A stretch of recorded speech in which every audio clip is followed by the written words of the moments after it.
Hello listeners, আমরা আজকে দেখব যে freelancer.com থেকে কীভাবে আমরা পায়োনিয়ারের মাধ্যমে ডলার উইথড্র করব। তো আমরা পায়োনিয়ারের মাধ্যমে কেন ডলার উইথড্র করব? কারণ পায়োনিয়ারের মাধ্যমে ডলার উইথড্র করলে আমাদের ডলার রেট বেশি আসে। তাহলে প্রথমে আমরা freelancer.com-এ লগ ইন করলাম, তারপর payoneer.com-এ লগ ইন করবো। তো এখান থেকে আমরা প্রথমেই ডান সাইডের উইথড্র ফান্ডসে ক্লিক করে দেব। তাহলে এখানে উইথড্র যে অপশানগুলো সেগুলো আসবে। তো আমরা এখান থেকে কোনটাতে করবো? War transfer, krill, PayPal, express. অবশ্যই আমরা এক্সপ্রেস উইথড্রয়ালে করব। যেমন বাংলাদেশের ব্যাংক দিয়েও করা যায় এক্সপ্রেস উইথড্রয়াল, তো সেখানে ডলার রেট কম আসে। বর্তমানে 81 অথবা 82, 81 or 82। কিন্তু আমরা পায়োনিয়ারের মাধ্যমে করলে তাহলে আমাদের ডলার রেট আরও বেশি আসবে। সো সেজন্য পায়োনিয়ারের মাধ্যমে এখন সিকিউরড এবং কোনো সমস্যা নেই, রেমিটেন্সও পাওয়া যাবে। সাথে যে আমাদেরকে দিয়ে থাকে একটু সেটা পার্সেন্টেজের উপর। তো এখানে আমরা সাইন ইন করব। ওকে, আর এখান থেকে যখনই এক্সপ্রেস উইথড্রয়ালের এই অপশানটা আসবে সেখান থেকে আমরা আমাদের ইচ্ছা অনুযায়ী ডলার রেট বসিয়ে নিতে পারবো যে আমরা কত ডলার উইথড্র করব।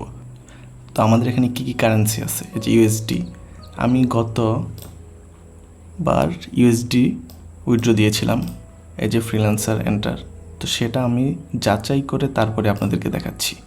তো সেখান থেকে আমরা এখানে বসিয়ে নেব যে আমাদের কত অ্যামাউন্ট আমরা উইথড্র দেবো। সাপোজ এখানে আমরা 30 করে দিতে পারি, তো 30 হয়ে যাবে, বাকিগুলো চলে যাবে। এখান থেকে আমরা মডিফাই করতে পারবো।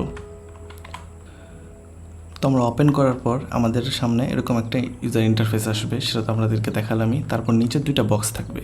তো একটাতে আপনাদের ব্যাংকের ইনফরমেশান দিতে হবে, আর একটাতে আপনাদের পার্সোনাল ইনফরমেশান দিতে হবে। তো এগুলো কোথায় পাবেন?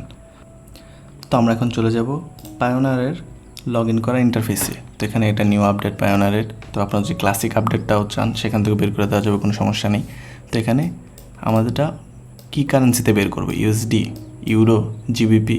তো আমরা অবশ্যই ইউএসডিতে বের করব। তো এখানে রিসিভিং অ্যাকাউন্টস, তো 3 ডটে ক্লিক করে রিসিভিং অ্যাকাউন্টসে চলে গেলে এখানে যে ইউএসডিটি, এখানে ভিউ ডিটেলস, এই যে এই ইন্টারফেসটা এসেছিল। তো এখানে আমরা পায়োনিয়ারের যে ইন্টারফেসটা আছে ফার্স্ট সেঞ্চুরি ব্যাংক। তো এখানে আমরা ব্যাংকের নেম দেবো, রাউটিং নাম্বারে রাউটিং নেম দেবো। এই যে এখানে ক্লিক করলে এটা কপি হয়ে যাবে। তারপর ব্যাংক বা সিটিতে আমরা এই যে ব্যাংক বা সিটির জিএ, তো আপনারা যদি এটা গুগলে সার্চ দেন তাহলে সাথে সাথে দেখিয়ে দেবে যে কোন স্টেটের ঠিকানা এটা বা অ্যাড্রেস। তো সেটা দিয়ে দেওয়া হবে। তারপর অ্যাকাউন্ট নাম্বার, তারপর চেকিং। অবশ্যই খুবই সাবধানে দিতে হবে। একটি নাম্বার ভুল হলেই কিন্তু রিফান্ড নাও হতে পারে, আপনার টাকা চলে যেতে পারে। সুতরাং খুবই সাবধানতা অবলম্বন করে কপি পেস্ট করবেন এবং চেক করবেন। আপনি আপনার নাম ও অ্যাড্রেস কোথা থেকে বের করবেন? এই যে এখানে যে ডান সাইডে যে ইউজারের আইকনটা রয়েছে সেখানে ক্লিক করবেন, সেটিংসে যাওয়ার পর প্রোফাইল সেটিংসে ক্লিক করার সাথে সাথেই আপনাদের সামনে সব পুরোটা ডিটেলসটা এসে যাবে। তারপর নিচের যে বক্সটা রয়েছিল অ্যাকাউন্ট ডিটেলসের, সেখানে অবশ্যই এমডি যেটা দেওয়া রয়েছে সেটাই আপনারা দিবেন, সেম টু সেম। এমডির উপরে ডট অথবা ডট নেই সেটা দেখে নেবেন। আর এখন নতুন freelancer.com-এর রুলস করেছে যে যেই অ্যাকাউন্টের নাম থাকবে সেই অ্যাকাউন্টেরই ব্যাঙ্ক ডিটেলস লাগবে, এছাড়া উইথড্র করা যাবে না। আগে এরকম ছিল না, কিন্তু বর্তমানে সেটা করা হয়েছে। সুতরাং খুবই সাবধান। অ্যাকাউন্টে যে নাম দেওয়া থাকবে অবশ্যই সেই নামে ব্যাঙ্ক অ্যাকাউন্ট খোলা থাকবে, এবং এই যে অ্যাকাউন্ট নেমের ভিতর সেই নাম ইউজ করতে হবে যেটা freelancer.com-এ ইউজারের নাম দেওয়া। তো এখানে আপনার ফুল নেম দিবেন, এখানে অ্যাড্রেস দিবেন এবং বাংলাদেশ সিলেক্ট করে দেবেন। তারপর উইথড্র ফান্ডসে ক্লিক করে দেব এবং এখানে ক্লিক করার পর ভেরিফিকেশান চাবে আপনার ফোন নাম্বার অথবা ইমেল অ্যাড্রেসে, সেটা ফিল আপ করে দেবেন এবং কনফার্ম করে দিলে উইথড্র হয়ে যাবে।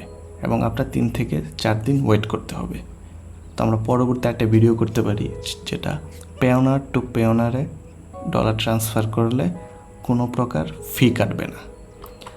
আর freelancer.com থেকে আমি যখন পায়োনিয়ারে উইথড্র দিই তখন আমার কোনো প্রকার ফিস কাটে নাই। যেমন আমি 31.14 পাঠিয়েছিলাম, 31.14ই আমি পেয়েছি। সুতরাং আপনারা এভাবে খুবই সহজভাবে ডলার ট্রান্সফার করতে পারবেন freelancer.com থেকে পায়োনিয়ারে। যদি কোনো সমস্যা হয় কমেন্ট বক্স ওপেন রয়েছে।